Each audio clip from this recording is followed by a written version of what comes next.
Good morning and welcome to 10 News Weekend. I'm Yvonne Thomas alongside meteorologist Rebecca Sweet. We're going to start with a check on your forecast this morning. Rebecca, I had to grab a jacket before I left the house. New information today. Police have identified the woman who was hit by a train and died. In Cumberland County, schools are closed after an EF0 tornado left damage across much of the area. It definitely is still lingering around, but it's in all the places that we want it to be. You'll see it on your cars. You'll see it in your yard, on the grass, maybe even on the bushes as well. You'll have to dust that off before you head out on the roads. But so far, so good. We're not seeing a whole lot of slicks, but the state has more than 500 pieces of evidence within this case. Some of that evidence was just too graphic for us to even show you on TV.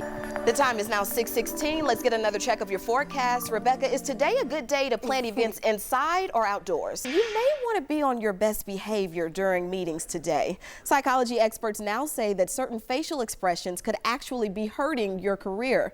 They say bosses are quick to pick up on smirking or frowning during video calls. And they also notice when you're focused on something else off screen, like checking your phone, right? It's the last Monday in January, so you know what that means. It's time to pay dear old Uncle Sam a visit. Over the past year, she's handmade more than 3,000 G-bands, and now she's shipping them all over the world. How awesome is that, Rebecca? A little encouragement goes a long way, doesn't it? That is so cool. School administrators work every single day to make sure that your students are safe inside of the classroom. But here at Claxton Elementary, they're doing even more to make sure that your students are safe now online. Welcome back. The time is 6:52.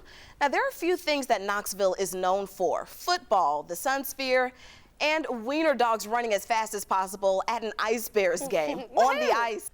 That's right, it's the wiener dog races, and we have to give a shout out to Mighty Max, a paralyzed wiener dog, and he's always an inspiration.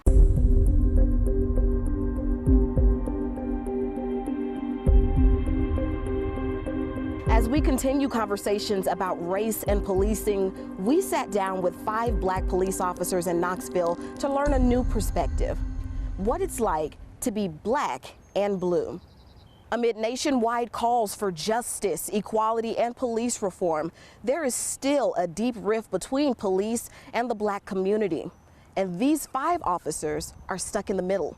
It is a tough job. It is even more tough when you're a minority, but you are needed. When you're a black officer, you're always in this middle area, because when you're on duty, you're supposed to represent everybody in the black community to everybody in this profession.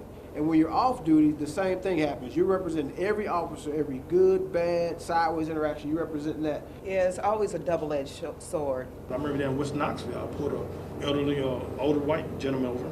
First thing he told me, why you not down in the projects fighting real crime?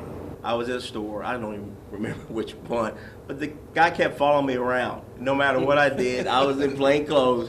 It got to the point, I finally took my badge out and showed him, said, can I help you? And then he acted like, oh no, I was just doing something else. I said, I know what you were doing, but I'm the good guy, so you can stop following me now. Yeah. When I'm dressed for work and I'm on the elevator, and that little old lady is on the elevator with me and she sees me in this suit and tie and this badge and gun, she's so close to me that I almost have to peel her off.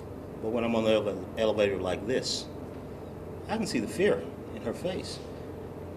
And in America, we have got to get to a point where we have to ask ourselves, what are you so scared of? For me, it's an old saying, I can't remember who told this when I was a rookie a long time ago. It's like a black officer creed that would say, too blue to be black, too black to be blue. To be black and blue. Join us for the full conversation this Friday at 5:30 p.m. on 10 News. We got this question of the day right here on the board. Hidden history these students won't find in a book. It says, which event happened first in civil rights history? About a brave group of students. You got A, the Scarborough 85, Oak Ridge 85. Who attended this very school. If you think it's A, raise your hand.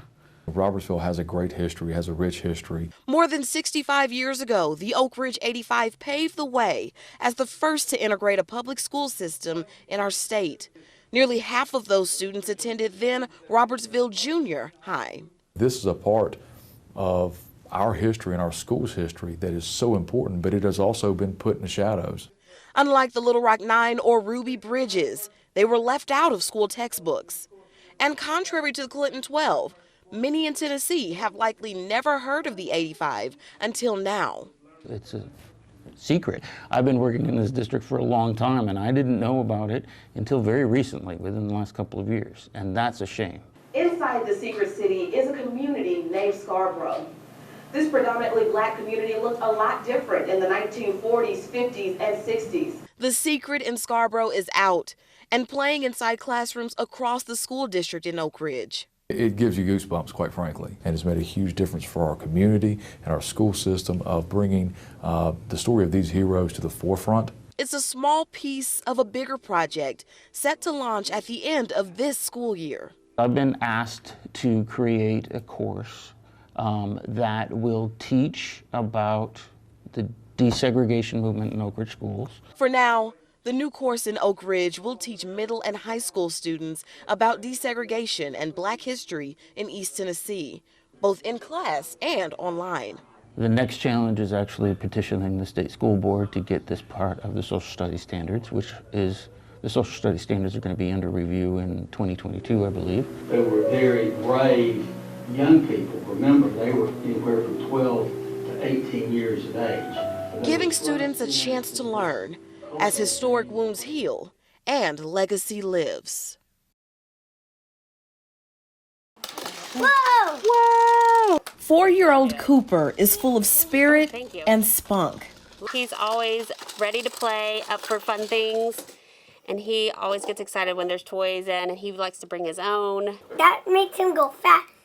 He is a 100-mile-per-hour child all the time, and he's tough as nails. Just like the toy race cars on his track, nothing slows him down. Woo! You okay? Not even a cancer diagnosis. Cooper was diagnosed in November of 2019 with neuroblastoma. He's conquered 6 rounds of chemotherapy, 2 stem cell transplants, 14 days of proton therapy, and now we are on cycle 4 of immunotherapy. The news was devastating. I'll never forget that day. That was the worst day of our life. My wife collapsed, obviously. She was falling apart, and all I wanted to know was, what do we do now? What do we do next? Eeny, meeny, miny, mo. For more than a year, he's endured treatment after treatment.